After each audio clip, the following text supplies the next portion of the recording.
Hey, what's going on?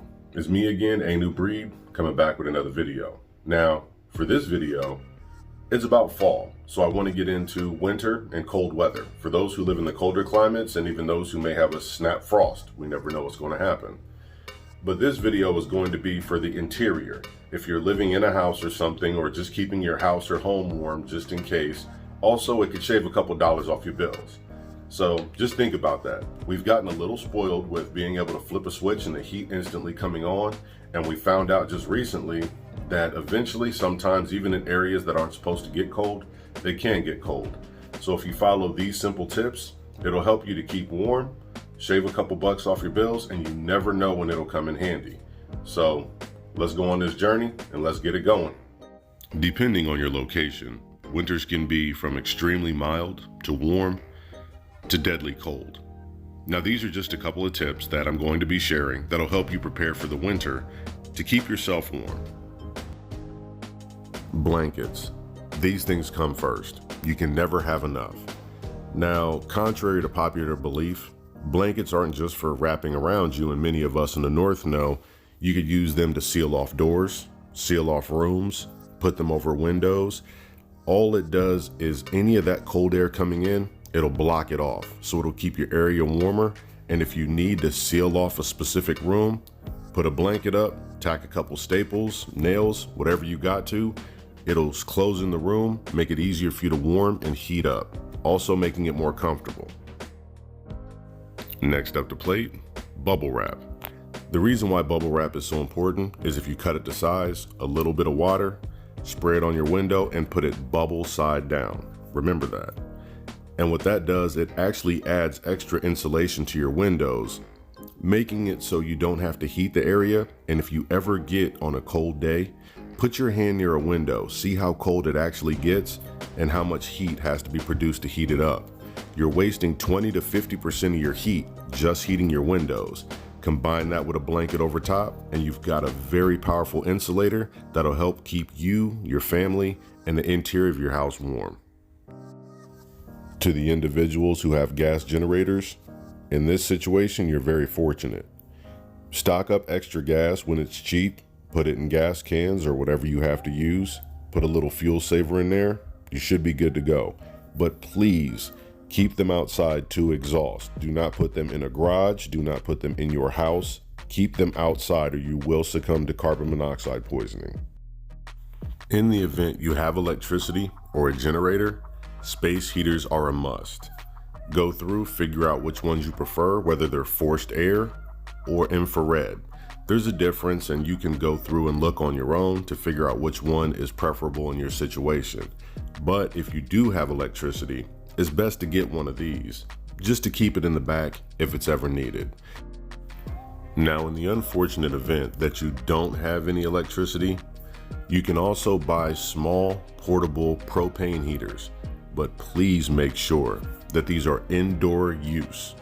There are outdoor propane heaters that have to be ventilated so you don't succumb to carbon monoxide poisoning, but there are some that are for indoor use that are completely safe indoors. So please, before purchasing one of these, go through, look, check the stats, make sure it is indoor use, and then go from there. These will definitely be a lifesaver if something were to occur and you're able to get the propane. And if you don't have any of those, seal the windows, doors into a specific room, go in there, try to make it a smaller room if you can, and bundle up. Just keep everybody near each other, get as many blankets as you can, and try to make sure that the warmth stays in the room and you don't bring in any extra chill from any exterior rooms, walls, any of the above. So just remember that one is very important also. Now, I know here in the North, there's a lot of houses that have chimneys, fireplaces, wood burning stoves, and many people have blocked them off, put something over them, made sure that they couldn't seep in air. Well, even if you're going to keep it blocked, have somebody go up there, clean out your chimney. You never know when you're going to need it for emergency purposes.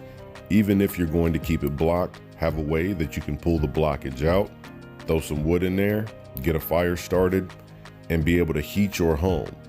It would be better to have someone clean out your chimney and have it be prepared and never use it, then again, need it and don't have the ability to use it. Candle heaters. This is another thing you can use. Being able to put a few small candles or large candles, but make sure it's protected so it isn't a fire hazard. Don't put it on anything that you can easily knock over.